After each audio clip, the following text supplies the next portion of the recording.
Wow, thanks for staying with us. Now, in case you're just tuning in, we're discussing parental failure and the rise in drug use and abuse. Now, we want to learn the best way to handle this rising cases of drug use and abuse amongst children. And we have Taiwo Akinlami with us. Now, please let us hear what you have to say. Remember, you can join this conversation. Tweet at us at PlusTvAfrica1 with the hashtag WaveShow, or you send us an SMS or WhatsApp to 081-803-84663. All right, so let me come to Maury. Maury, you want to come in here before I come to Temi? So, according to Mr. Akinlami, he's putting the entire responsibility on the parents, which I don't think is fair, but it's not about what I think is fair. If there's science to back all of this up, because I feel like there have been cases where parents do their best to be open, to be friendly, but I feel like children along the line decide to pick which personality they want. Because for instance, now there's some things that my parents do or agree with that I am never going to be in confirmation with. I'm never going to agree with it. So I really don't know if it's fully the parents. I don't know. I just feel like it's unfair because there's only so much. You are sounding like this now because you are now a mommy, Abi. Before Taiwo Akinlami comes in, let me quickly take Temi's question so that he will just answer both at the same time. All right, great. So we know that drug use is a vice among young people. So my thought or my question actually is, at what age should parents begin to have conversations with their children on this issue of drug use? So a parent is probably listening to this and is just wondering, like, are these children too young? Do you begin to bring up issues like drugs, shisha, and the like with them at a tender age? What age is, because I know Mr. Akinlami is a child rights advocate and his work is in, the child development space. So he's aware of this. So I'd like to know what age is safe for parents to bring up this conversation. And then closely related to that is that when a parent finds out that their child is involved in drug abuse of any sort, what should they do? How should they respond? How should they react? Absolutely. Good. Thank you very much. The first question is about whether it is fair to put the blame at the doorstep of parents. Yes. See, this is what happens. At the end of the day, when a child offends the law, a child becomes a child in conflict with the law. A child is anybody below 18. I hope you know that when a child commits an offense, the child is not set free because it's a child. There's age of criminal responsibility from age 7 under the criminal code. So a child is criminally responsible. So if a child does anything against the law hardly punishes the parents. The law punishes the child. And so if I'm talking to children, my conversation is different. I'm telling them that you need to take some responsibility, because at the end of the day, when the push comes to shove, when the chips are down, you have to answer for yourself, particularly when you now become 18. If you are a child, anybody below 18 cannot be sentenced to death. You may not even be sentenced to life imprisonment under our law. But from age 18, you are going to take responsibility. So the law does hardly punishes parents, except parents become accessory before the fathers when they actively encourage a crime or when they become the one who receive the proceeds of the crime for their children. Now, that is a conversation with children. And it does not change the conversation with adults. You see, because to every rule also, you say there are some parents who have done everything and their child still turn out one way or the other. Well, there are exceptions to every rule, but we cannot live by the exceptions. To live by the exceptions is to commit suicide. To say, okay, it doesn't matter what we do, that we can do everything right. The child may not still turn out well, so let people do everything wrong. It's not going to, it's suicidal. You see, because to every rule there's an exception, but this is the point I want to make to you. If you watch a documentary, CNN did a documentary of a set of triplets who were separated from birth. They were separated from birth.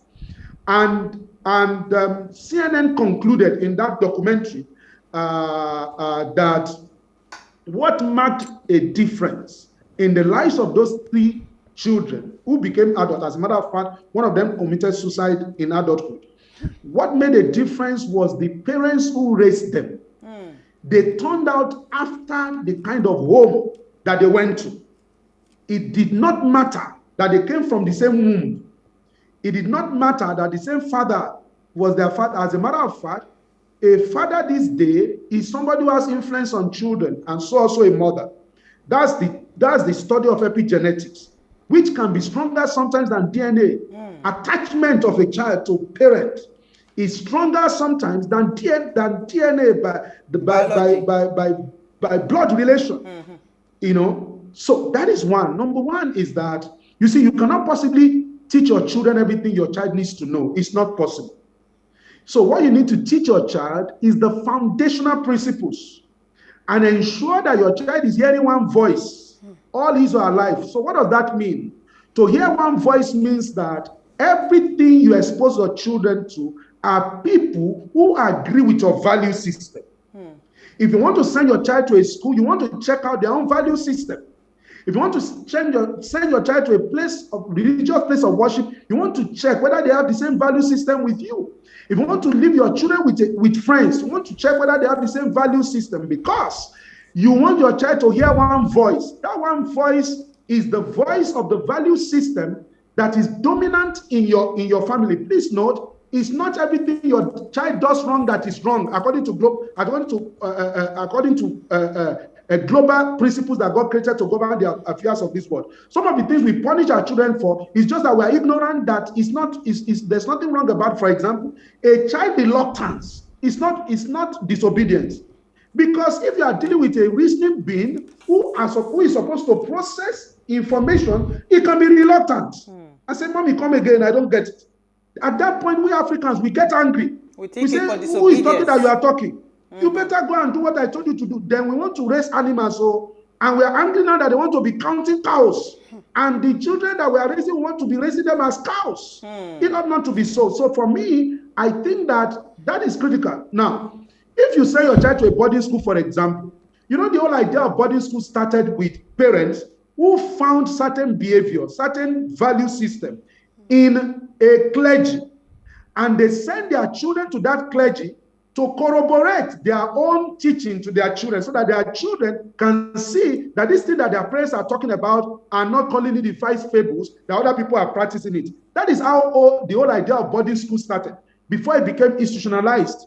Now, you know, it would be wrong today for you to send your child to a boarding school without finding out what the people who set it up, what they are thinking, what is their position, what are they trying to communicate, what are they trying to achieve.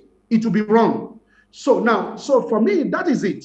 Parents are still at the central, the central figure when it comes to who children become. But it is important for me to state also that some parents are helpless. They are helpless. They are distracted by the economy. Now, when you look at the children of House of Wood and Draughts of Water, or Ipoloi, there are 92 million in Nigeria. According to Global Poverty Watch, 92 million Nigerians are living on $1.99 per day. What can you buy with that? As you are hearing me, what can you possibly buy with that? 92 million families are living like that. What is the hope of those ones? The environment in which they are living. So I was having a conversation with a CDA in Surulere, Lagos.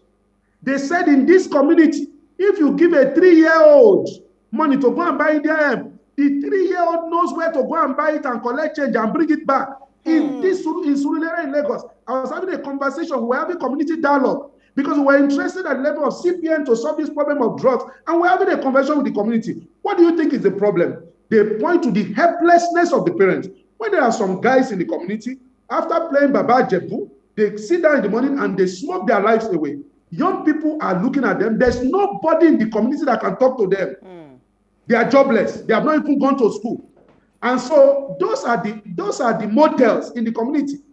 And so when you tell a 3-year-old to go and buy them, the 3-year-old will go and buy it for you and bring it and bring your change.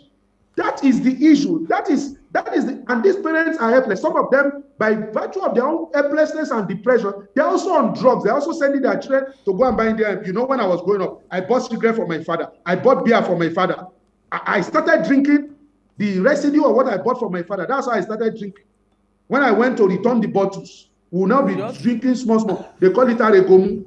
That's how I started drinking. Barrister Akinlami. The first cigarette The first cigarette that I smoked was the butt of the cigarette that my father dropped. That's the first time I tried cigarettes. So you look at all of those things. So it is critical that parents watch their attitude before their children. Number two, it is also important that parents that are poor, they need help, they need support. We need to shout and shout again so that government can begin to look into social protection, very key.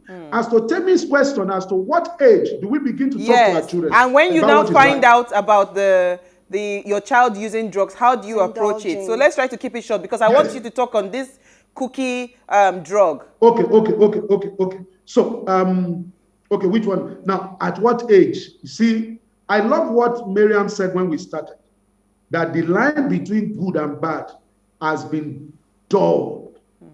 It's been streamlined. That it's been blurred. Yes, that's the word, blurred, to the point that you don't even know. So if I was talking to you 10 years ago, I would say start maybe at the age of 18 months. But I think we need, you see, people want to mess up children. They start talking to children from the womb. I hope you know. Yes. They are not careful. The people who mess up children, they are not careful in their approach. Naira Marley is not careful in his approach. He's not embracing any protocol or any decorum. I saw him standing before a judge, putting his hand behind. I said, but Malians are not supposed to have manners. Why are you standing well before a judge?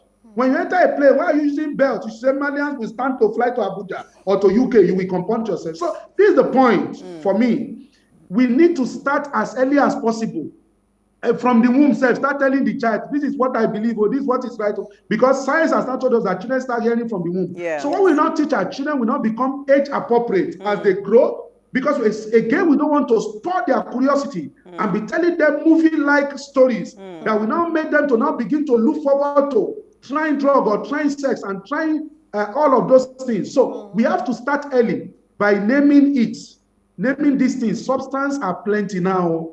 So there's one called California. It's a substance. Colorado. There's Orishi. The names are limitless. When I was growing up, it was drug abuse. Now, professionals don't call it drug abuse again. Drug use. They call it substance abuse. The name has changed to substance. So we need to be, which now means that anything can be abused, including the Vostik, including water that is coming out of the latrine, including water that is coming out of, what do you call this thing, sock away. Everything is available to be abused now. So when you want to name the type of drug for your children, where do you start from? You don't even know how many to name. It's just to begin to, now, drugs, when I was growing up, we used to take cough syrup. It was just cough syrup. We just took it. Now is all those cough syrup, they are now consumed in large quantity. They cannot be abused. So where do we start from? So when you take your child to the hospital, for example, and your 4-year-old or 5-year-old is giving cough syrup, you need to begin to have a level of conversation with the child, as to the use of that cough syrup and why the child must not abuse the cough syrup because it is sweet or because it's something that the child likes. So it's important. We need to start early. Number two, if you find out that your child is involved in drug use, don't panic. I know it's not easy. Don't panic appears not to be the advice for parents. The advice should be panic, lose your sleep, lose your health, lose everything. But who is going to help the child when you do all of that?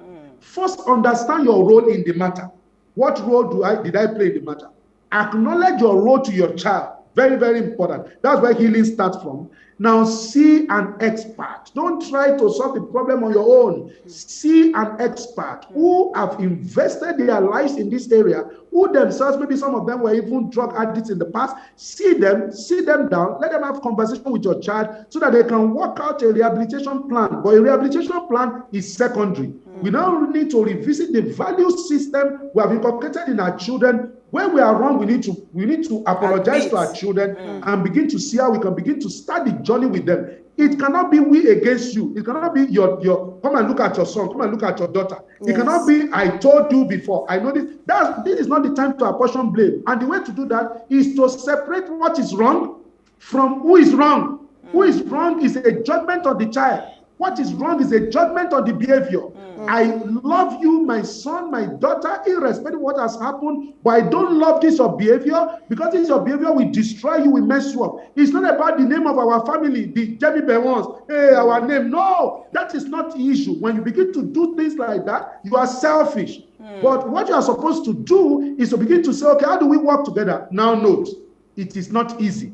It is easier said than done, but I tell you, that is the way to because go. the easiest thing to do when you find those kind of things, I mean, look at what they did with the girls. They just suspended them or expelled them from school? Suspended them. Yes, and all of that. So that's the quickest, that's the lazy man's approach when it comes to things like this. That's abandoning the girls at the end of the day. Because I am a parent and I understand some of these things you're saying. It's easy for me, because I've also gone through some of these trainings. It's easier for me to understand and be calm about the situation. But I was just going to ask Taiwo Akinlami, because we have barely 5 minutes. If this cookie story, the one I sent to you, where they laced cookie, because this one now is not the children trying to experiment. This is somebody selling cookies to these children in the guise of cookies, and it's drugs, it's laced with drugs. So how do we even approach this as a parent? Because you do not even know that this thing is, So I mean, how do we approach this? Okay, now we now know. So if before now, this is the power of information. We now know that people can lace cookies, with drugs and give it to children. Yeah. Now this is the point. The point for me is this. I still put it at the door of the caregivers, the people who have the responsibility of looking after these children. Now, the way it is right now is that it has not become that whatever your children want to eat, taste it. If you take food to a prisoner in Kirikiri, the police officer will say, taste it first. They want to be sure you don't want to come and kill somebody in their custody. So for me, things have changed. I look at what Miriam was saying when we were starting. If you have children today, you are scared, but you cannot afford to be scared. You cannot afford to be paranoid. You just need to understand that we're raising children in a difficult circumstance. We are raising children in difficult circumstances, particularly in Africa, where you are raising children alone. The responsibility of 4 institutions has become the responsibility of 1 person. So it is tough, but we need to be more careful. Watch out, ask questions. So a child is a 6-year-old, they come to make her hair in the home.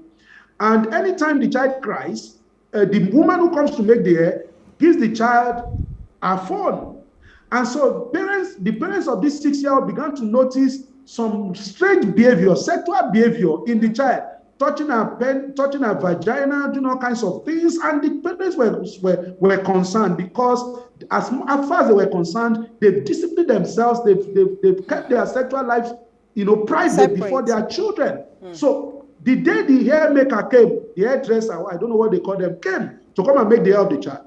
Because the parents have now become suspicious, because they were vigilant, they were looking out, because they wanted to nip what was happening to their child in the bud. They know that this child doing this thing is learning it from somewhere, and the child did not tell them what was happening. So the lady came, and the child started crying again, the way the child normally does. And the lady gave the child the phone in their sitting room, and the child was looking at the phone when the mother came there and collected the phone. It was porn that this woman has been showing their daughter under their roof. Thank God they were vigilant.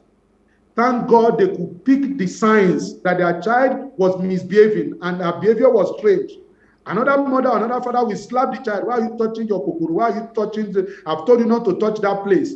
They will not want to find out what is leading to that. So I just think that is a call to vigilance. Absolutely. It's a call to question. Absolutely. Before you allow anybody to bring anything to your school, you as the principal head of school, taste it. Ask for it. That's how this thing is done now. If you want to come and serve children something in a school, the school will say, bring samples. You want to taste it. They want to know whether it is healthy. They want to know whether it is sweet. They want to know whether it is nutritious. So how come children were buying those things without supervision? Who is in charge? And the parents also. All of that is important. Please note, it is not only school they take those things, so they take them to some supermarket, some clubs in Abuja. So it is important for us to be now vigilant. So, but Mr. Akinlami, don't worry, we are not even buying. I'm not tasting, don't worry. Cannot become great and you're going to Abuja. So that you won't finish cookies and you sleep off. Yes, for me, I just think I love what you said, that it's just awakening our sense of curiosity, and our senses need to be a lot heightened. More vigilant. Yeah, so let me just say quickly, the ladies, let me start from Tammy, what have you made of all of this conversation? I'll come to Maury, then I'll come to Isi, then we'll wrap up. So for me, what I've learned is the importance of being aware, for parents particularly. I mean, that's my major takeaway from this conversation. That it's important for parents to be aware. I already was aware that the government and other stakeholders should be playing their roles. But the truth is, if somebody's not playing their role, parents are not going to wait until a time where the government begins to do that. So absolutely. But I think my major takeaway is that it's important to be very vigilant. Absolutely. Thank you for your time, Mr. Akinlami. Thank you so much for having me. All right, so Maury, how about you? So Maury is me, not so scared anymore. I think we need to do a part 2 of this, because I'm still so curious. There's still so many questions that I want to ask, but I know that there's no time. Like the cookies being laced with weed, for instance, they're called edibles. Like, celebrities talk about edibles on their, people is on people's bucket list, because apparently it's more potent than when you eat weed alone, like when you smoke weed alone. Like they make you do all sort of things. You see, people talk about it as something that is fun. So really, like I said, my head is just all over the place. Like I need more answers. I have more questions, but because we don't have time, I'm just going to let it go here. So probably we will talk about this week. I'm even happy that you are aware, because it was the first time I was seeing it. You know what? Here. We'll talk more about it. But let me hear your final Now, thoughts. my final thought is this: parents should be role models for their children. DMX didn't have any role model when he was growing up, and his role model was the one that actually introduced him to drugs at the age of 14, and that actually made him he was actually pained by that, because he was just a little boy who looked up to one person, and that person actually introduced him to drugs. And if not for God, DMX wouldn't even have lasted as long as he did. Yeah. So us as parents need to, pay attention to our children and be the right role models, and also introduce our children to the right role models. Absolutely. Barrister Akinlami, so can you finish in like a minute or two? Okay. So my conclusion is this. There's this thing they call punch. Since when I was small, when we used to go for parties, we started mixing Indian hemp with drink, to bait girls and to do a whole lot of things that time. So I think the modern type now is this putting it inside cookies. People put Indian hemp inside vegetable or a whole lot of things. So I think the takeaway there is that we need to be vigilant. We cannot afford to be paranoid. We cannot afford to be afraid, because evil does not have what it takes to triumph over good. When you see evil triumphing, it's because men of goodwill have folded their arms and do nothing. So Claire Booth said there's never hopeless situation, only hopeless people. If we arise and do the needful, government is not responsible yet, but while we wait for government to be responsible, we cannot leave the destiny of our children in the lodge. So we have to do the much we can do. It's just that there are some people that cannot do much because of where they have found themselves in life, as the wretched of the earth, hearers of wood and drawers of water. My appeal to all of us today is that we can do better. Continue to do what we are doing. Give more attention to our children as much as possible, and believe God for the best. Thank you so much for having me, and thank you also for always bring this matter to the fore. I celebrate you. I appreciate you. Thank you so much. Thank you so much, Barrister Akinlami. And because you always make yourself available, it helps us to have a robust conversation. For us, it's not just talking. That's why we give you more time to talk about it, please, because parents need to be aware. I mean, when I heard that 3 pieces of cookie is 1,500, for goodness sake, shouldn't you know that there's something suspicious about that cookie? That should be your #1 red flag. All right, so thank you so much, ladies. Thank you, Tammy. Thank you, Maury. Thank you, Isi. We had a fantastic conversation. And please, please, parents, don't be scared. Reach out to the Barrister Akinlami. Reach out to the professionals. This thing is real, but we will fight it and we'll overcome it together. All right, so Ways was birthed from the need to inform, inspire, and influence lives towards action. And this year, we started our CSR focus on curbing unemployment in Nigeria. So if you're a company, please partner with us by allocating internship slots. And if you're a job seeker, keep watching Ways and follow us on all our social media handles, as this will be an all-year-round engagement. So tell your friends to keep all eyes on Ways. Now, in case you missed today's quote, here it is again. Parents are key when it comes to keeping kids off drugs. It says good parenting is the best anti-drug that we have. We'll see you live tomorrow at 8 p.m. as we bring another great conversation to your screen. Enjoy.